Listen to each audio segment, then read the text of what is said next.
I remember when it was leftist Democrats who were banning books. They thought high schoolers weren't old enough to read that word. So they banned books like To Kill a Mockingbird.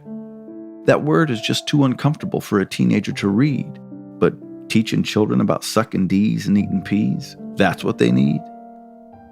Then they tell us that it's about identity. Shouldn't we allow kids to be who they want to be?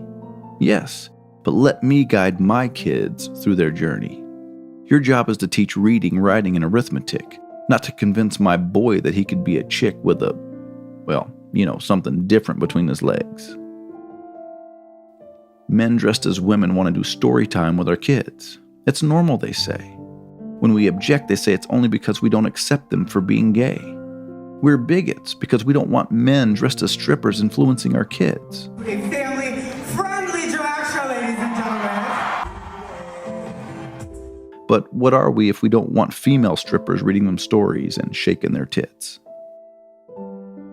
By the way, not a single book has been banned. It's actually about curriculum.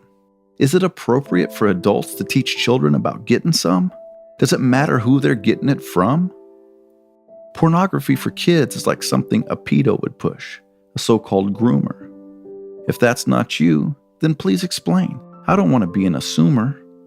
Why should our schools have pornographic material in their libraries? Do kids need their teachers talking about getting hard and popping cherries?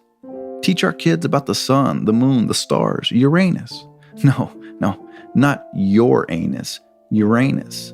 The planet, Uranus. Adults sharing sexually explicit materials with a minor is a crime.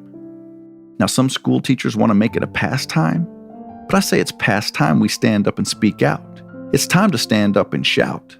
Do what you want to do in your own home, but please leave our kids alone. You're grown. You can do as you please, but don't talk to my kids about scab knees and anal beads. Now, I'm almost done with my 2 cents, and we can stop talking about this when things start to make sense. You need to start paying attention to their nonsense and not their narrative. For our kids, it's imperative.